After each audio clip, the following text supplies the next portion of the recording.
ಅವಕಾಶ ಕೊಡಿ. ನಾವು ಬರದ ಬಗ್ಗೆ ಚರ್ಚೆ ಮಾಡಬೇಕು. ನಾವು ಈಗಾಗಲೇ ಜೆಡಿಎಸ್ ಬಿಡದಿ ಬಗ್ಗೆನೂ ಚರ್ಚೆ ಮಾಡಕ್ಕೆ ಜೆಡಿಎಸ್ ನಾವು ಕೂಡ ಮನವಿ ಮಾಡಿದಿರಿ. ಸದನ ನಡೀಲಿ. ಒಬ್ಬರಿಗೋಸ್ಕರ ಇಡೀ ಸದನವನ್ನ ಯಾಕೆ ತಪ್ಪು ದಾರಿಗೆಳಿತೀರ? ನಾವು ತಯಾರಿದ್ದೀರಿ. ಇವತ್ತು ನಾನು ಹೇಳ್ತಾ ಇದ್ದೀನಿ, ಬರ ಘೋಷಣೆ ಮಾಡಿ, ಒಂದು 10,000 ಕೋಟಿ ಬರಕ್ಕೆ ರಿಲೀಸ್ ಮಾಡಿ. ನಿಮ್ ಯೋಗ್ಯತೆ ಇದ್ರೆ ಅಟ್ಲೀಸ್ಟ್ ಜಿಲ್ಲೆಗಳಿಗೆ ಒಂದು 500 ಕೋಟಿ ಆದ್ರೂ ರಿಲೀಸ್ ಮಾಡಿ. ಇಲ್ಲ ಅಷ್ಟಾಗಲ್ಲ ಅಂದ್ರೆ ಒಂದು 300 ಕೋಟಿ ಆದ್ರೂ ಒಂದು ಜಿಲ್ಲೆಗೆ ರಿಲೀಸ್ ಮಾಡಿ. ಬರ ಘೋಷಣೆ ಮಾಡಿಲ್ಲ, ಹಣ ಬಿಡುಗಡೆ ಮಾಡಿಲ್ಲ. 1 ಕೋಟಿ ಜಿಲ್ಲೆ ಕೊಟ್ಟು ಪ್ರಧಾನಮಂತ್ರಿ ಪತ್ರ ಬರೀತಾರೆ, ಮಾಡಿಲ್ಲ. ನಮ್ಮ ಅಧ್ಯಕ್ಷರು ಹೇಳ್ತಾ ಇದ್ರಲ್ಲ, ಒಂದೇ 1 ಕೋಟಿ ಕೊಟ್ಬಿಟ್ಟು ಅದೇನಲ್ಲಿ ಟಿಪ್ಸ್ ಕೊಡಕ್ಕಾಗಲ್ಲ. ಯಾಕಂದ್ರೆ ಒಂದು ಜಿಲ್ಲೆಗೆ 1 ಕೋಟಿ ಅಂದ್ರೆ ಎಷ್ಟು ತಾಲೂಕುಗಳಿವೆ? ಬೆಳಗಾವಿಯಲ್ಲಿ 18 ತಾಲೂಕಿದೆ. ಎಷ್ಟು ಬರ್ತದೆ ಅವರಿಗೆ?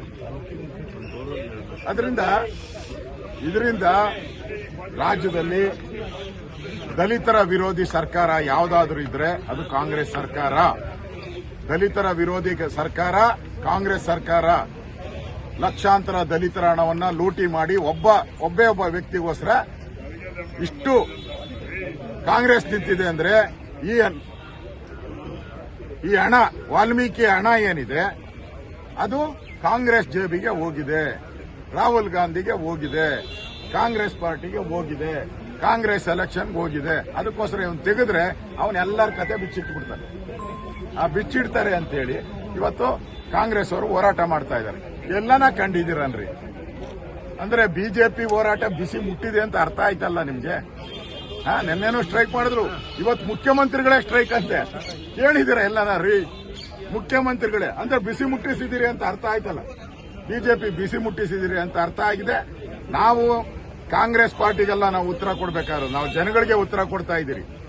ಜನಕ್ಕೆ ಆ ದಲಿತರ ಪರವಾಗಿ ನಾವಿದ್ದೀರಿ, ನಿಮ್ ಪರವಾಗಿ ಅಂತ ಆ ರಾಜ್ಯದ ದಲಿತರ ಪರವಾಗಿ ನಾವು ಧ್ವನಿ ಎತ್ತಿದ್ದೀರಿ ಅಷ್ಟೇ. ಇದು ಬಿಜೆಪಿ ಹೋರಾಟ ಅಲ್ಲ, ದಲಿತರ ಹೋರಾಟ. ಇದು ದಲಿತರ ಪರವಾಗಿ ನಾವು ಹೋರಾಟವನ್ನ ಮಾಡ್ತಾ ಇದ್ದೀವಿ. ಕರ್ನಾಟಕ ನ್ಯೂಸ್ ಬೀಟ್ ಫಾಲೋ ಮಾಡಿ, ಸಬ್ಸ್ಕ್ರೈಬ್ ಮಾಡಿ.